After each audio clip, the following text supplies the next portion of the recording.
만약 비가 온다면 내게는 그것이 우산을 준비해야 한다는 것 이상도 이하도 아니다. 네, 반갑습니다. 오늘은 마이클 콜벨의 터틀 트레이딩이라는 책의 한 구절을 소개를 해드렸는데요. 많은 분들이 걱정을 많이 합니다. 아휴, 오늘은 또 이 악재가 나왔네. 내일은 또 어떤 악재가 나올까? 오늘은 주가가 많이 빠졌는데 내일은 주가가 올라갔으면 좋겠네. 이 주식은 실적이 이렇게 좋은데에도 왜 주가의 흐름은 신통치 않을까? 왜 내가 사기만 하면 주가는 밑으로 빠질까? 많은 분들이 해결되지 않는 걱정 때문에 시간을 많이 낭비하고 있다는 생각이 많이 듭니다. 대표적으로 이 미국의 디폴트 우려가 있다. 미국의 연준에서 테이퍼링이 시작이 되면은 자산 매입 축소가 되었기 때문에 결국 주식시장에도 단기간에는 변동성을 야기할 수밖에 없다. 결국 금리 인상의 전초전이기 때문에 금리가 인상이 되면 금융시장, 특히 주식시장은 상당한 불안정 속에서 소용돌이 속에서 휘청거리게 되니 달러를 사라, 금을 사라, 이런 얘기들을 많이 하는 분들이 많아지고 있더라고요. 제가 오늘은요, 여러분들에게 터틀 트레이딩의 책을 좀 주력으로 한번 소개를 좀 해드리고 싶어요. 사실 제가 많은 구독자를 거느리고 있는 유튜버들처럼 시황을 완벽하게 해석해둘 자신이 없습니다. 설사 그 시황들이 우리 투자의 실전 투자에 도움이 된다고 자신할 수도 없겠어요. 만약에 그 시황대로 시장을 예측했는데 전망했는데 그 다음 날부터 반대되는 이유로 주가가 올라가면 또 말을 바꿔야 되지 않겠습니까? 자, 이렇게 쓸데없는 시간 낭비, 에너지 낭비하지 말고요. 실전 투자에서 돈을 번 사람들은 어떤 생각을 가지고 어떤 투자를 해왔는지 한번 힌트를 얻었으면 좋겠습니다. 가격에는 알려진 모든 것이 반영된다. 나는 카길과 경쟁할 자신이 없다. 여기서 말하는 카길이라는 곳은 회사입니다. 회사. 세계에서 당시 두 번째로 큰 기업이라고 하는데요. 곡물 시장을 좌지우지하는 초대형 다국적 기업이라고 소개가 되어 있네요. 이 책의 저자는 이 파생 시장에서 선물 옵션으로 베팅을 해서 돈을 버는 트레이더이고요. 그 관련된 일화를 소개를 해주고 있습니다. 나는 가치 투자하는데, 나는 장기 투자하는데, 나는 단기 트레이딩, 단기 매매에는 관심이 없어 라고 하시던 분들도요, 한번 끝까지 이 책에서 무엇을 얘기하고자 하는지 잘 들어보시기 바랍니다. 분명 여러분들 투자에 도움이 많이 되실 겁니다. 카길은 전 세계로부터 콩에 대한 모든 정보를 수집해 본사 트레이딩 부서로 집결시킨다. 정보력에서 이들을 따라잡을 수는 없다. 윌리스는 펀더멘탈 분석을 통해 수백만 달러를 번 친구를 알고 있지만 그 트레이더가 다국적 기업의 수천 명 직원이 콩에 대해 알고 있는 것보다 많은 것을 알 수는 없다. 더욱이 그 트레이더는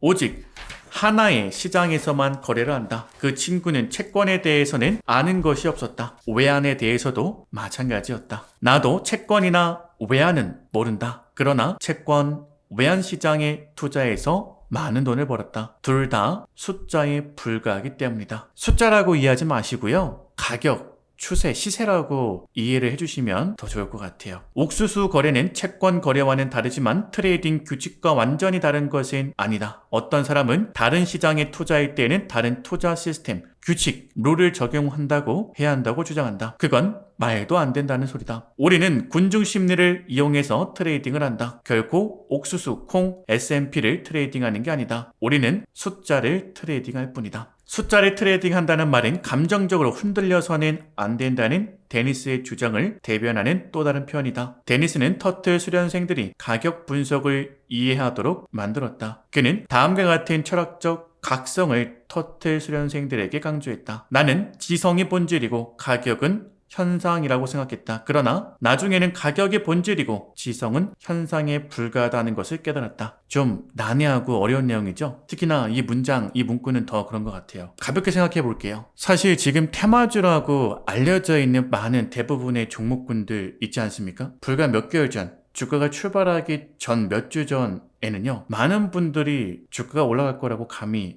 상상도 예상도 하지 못했습니다.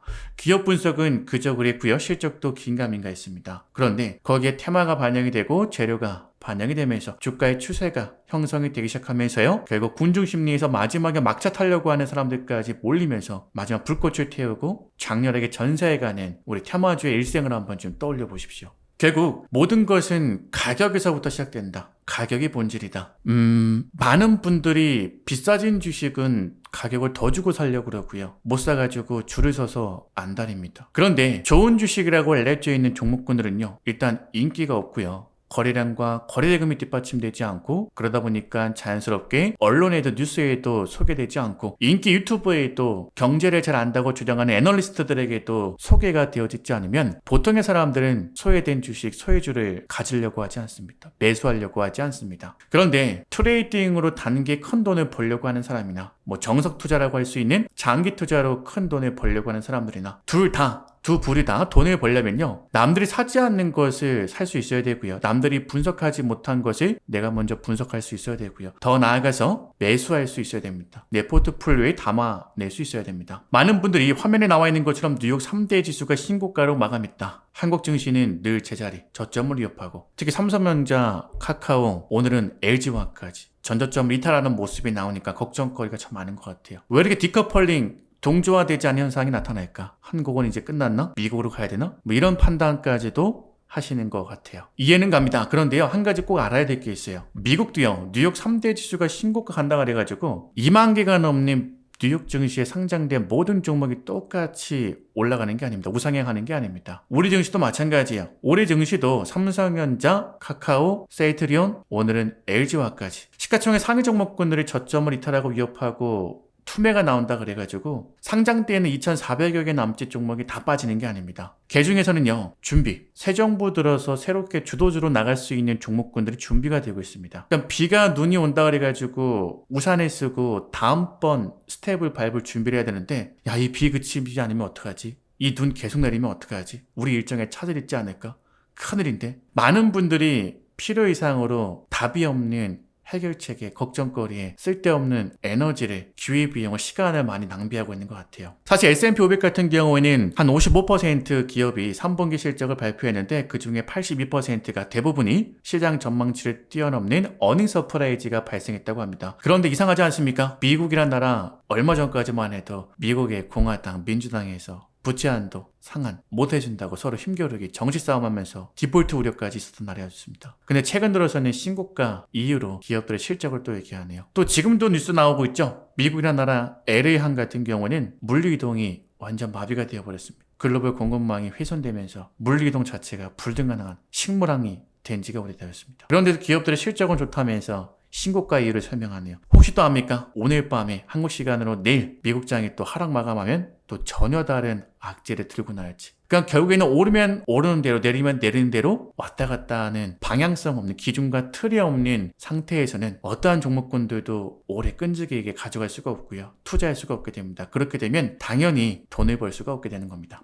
그래도 많은 분들이 궁금해하시는 것 중에 하나가 연방준비제도에서 FOMC 회의 결과 요거 좀 어떻게 나올까 궁금해 하시는 것 같은데, 일단은 테이퍼링, 자산 매입 축소라고 하는 것을 연내에 실시할 것이 거의 확실시 되어 보이죠. 다만 이제 금리 인상을 과연 연내에 할 것인가, 제가 개인적인 생각에서는 내년부터 실시하지 않을까 생각은 되어지는데, 아직까지는 미국 내 소비자 지수, 고용 지표, 그 다음에 이제 글로벌 공급망이 전부 다 회복이 된 게 아니기 때문에, 그리고 코로나도 아직까지 확진자도 사망자도 컨트롤이 되고 있지 않은 상황이기 때문에 섣부르게 긴축 정책을 실시하기에는 어려움이 있지 않을까. 결국 그 전까지는 인플레이션은 계속해서 증가될 것이고, 오르는 것은 실물자산, 부동산을 비롯해서 비트코인, 주식까지 가장 먼저 반응을 할 것이고, 가장 늦게 오르는 것은, 반응하는 것은 우리들의 월급, 통장이다. 그렇게 말씀을 드렸던 걸로 기억이 납니다. 그렇기 위해서 여러분들은 대비하기 위해서는 내가 가장 잘할 수 있는 투자를 지금 열심히 하셔야 되는데, 일단은 제 방송을 보고 계시는 분들은 주식이 가장 확률이 높다고 생각이 드실 것 같습니다. 그럼 도대체 어떤 종목군들을 매수를 하셔야 되느냐? 오늘 날짜 기준으로 배당주를 매수할 수 있는 날짜가 38일 남았더라고요. 배당락 전날까지 주식을 보유하고 있어야 배당을 받을 수 있으니까, 내년 4월달까지는. 배당주를 매수하실 때에도 시가 배당 기준으로 지금 싸게 그리고 살 수 있고 배당을 더 많이 받을 수 있는 종목군들이 많이 있습니다. 왜냐하면 8월달에 삼성전자 쇼크 조정, 9월달에 카카오 쇼크 조정, 10월달에 미국발 디폴트 우려, 중국발 리먼 사태 우려까지 여러 가지 대외 악재로 시장에 한 번, 두 번, 세 번 조정 들어왔기 때문에 중소형주 중에서 배당 2% 이상 예상이 되면서 시세 차익까지 기대가 될 수 있는 종목군들이 상당히 많이 있습니다. 전 대표적으로 지난번에도 공개적으로 추천했지만 보험업종도 그렇고요, 건설업종도 그렇고요, 건설업에 반드시 필요한 건축용 자재, 건자재 회사들도 좀 많이 봤으면 좋겠는데, 오늘은 제가 건자재 회사 몇 개 한번 같이 기업 분석을 해보도록 하겠습니다. 그거는 잠시 뒤에 한번 해볼 거고요. 자, 우리 국내 증시만 왜 못 오르냐, 도대체 디커플링 현상이 왜 이렇게 심화가 되느냐? 제가 볼 때에는 삼성전자 때문입니다. 카카오 때문입니다. LG화학이 때문입니다. 현대차, 기아 때문입니다. 세이트리온 때문입니다. 도대체 그게 무슨 소리냐? 많은 개인들이 오랫동안 짝사랑해왔고, 사실 오랫동안도 아니지, 주가가 올라가기 시작하니까 그제서야 기업의 가치를 늦게 알아보고, 안전마진이 수익이 충분히 확보되지 않은 상태에서 올라가는 주식을 추격 매수했으니 공매도 세력들의 타겟이 되게 딱 좋죠. 물론 공매도 무차입, 무기한 상관없이 조건으로 공매도 할 수 있는 이 정책은 문제가 있다고 보십니다. 하지만 그렇다고 해서 우리가 투자를 안 할 수는 없지 않습니까? 우리만 손해잖아요. 그죠? 우리나라의 좋은 기업들 시세 차익과 배당을 확보할 수 있는 좋은 기업들이 그렇게도 많은데, 지금 미국 같은 경우에는 중소형주 지수라고 할 수 있는 러셀 2000도 2.6%가량 상승하면서 연중 최고점 전고점에 지금 근접을 했더라고요. 그런데 우리나라 증시에서 중소형주들이요, 지금 생각보다 그렇게 강한 상승세가 나오지 않고 있습니다. 아무래도 시장에 뚜렷한 주도주가 실종된 상태이고 시장 거래대금도 바짝 말려있는 상태이기 때문에 그 평상시에는 그렇게 잘 나오던 중소형주들의 상한가 랠리도 요즘에는 많이 나오면 2개, 3개 정도밖에 나오지 않고 있더라고요. 그나마 나와도 이미 코로나 투매 때 코로나 관련해서 테마로 올라갔던 이덕이 있는, 거기다가 상한가가 1개 내지 2개, 3개 이상 이미 나온 종목군들이 어느 정도 눌림목에서 뒷반등 나오는, 온기가 따뜻하게 남아있는 상태에서 나오는 뒷반등파에서 반등파로 상한가 나오는 경우가 대부분이더라고요. 하지만 이런 종목군들은 지금 신규 매수로 들어가기에는, 추격 매수로 들어가기에는 먹는 거는 찔끔, 수익은 찔끔, 리스크, 조정에 대한 리스크는 많이 부담해야 되는, 제가 볼 때는 먹을 게 없는, 해서는 안 되는 위험한 투자 방법인 것 같아요. 그래서 저는 요렇게 한번 좀 투자를 해봤으면 좋겠어요. 어떻게 투자해 보시느냐? 종합지수가 여러분들 지난 8월달, 9월달, 10월달 3번에 걸쳐서 출렁거림을 있었지만요, 출렁거리는 조정장에서도 저점을 계속해서 유지하고 저점을 계속해서 돌파 나가려고 하는 종목군들이 있어요. 건설주, 보험주는 지난번에 다 얘기해드렸으니까 오늘은 건축용 자재 관련해가지고 일단 대장급으로 볼만한 것들은 KCC가 되겠죠. 근데 KCC도 지금 보면요, 제가 중장기 이동평균선을 전부 다 없애고 깔끔하게 가격 데이터를 보느라고 없앴지만은 역별에서 이제 막 주가가 원래 자리로 추세로 되돌아가려고 하는 초입 구간입니다. 근데 역별 구간에서는 급등이 없어요. 바닥에 급등이 없다라는 격언이 바로 여기서 나온 겁니다. 그러니까 어느 정도 기찻길이 깔리고 나서야 기차가 그 기찻길 위로, 철로 위로 달릴 수 있지 않습니까? 근데 아직까지는 역별 구간에서는 기찻길이 제대로 깔리지 않았기 때문에 주가가 달릴 수가 없다, 이렇게 이해하시면 편하시지 않을까 싶어요. 그 대신에 방향성을 보기 위해서는 KCC를 보시되 적극적으로 공략에 들어갈 만한 종목군들은 시가총액이 7천억, 8천억 미만의 중형 섹터에서 혹은 5천억 미만의 소형 섹터에서 배당을 3년에서 5년 동안 2%가량, 2% 이상 주는 배당 가치주로 한번 좀 추려보십시오.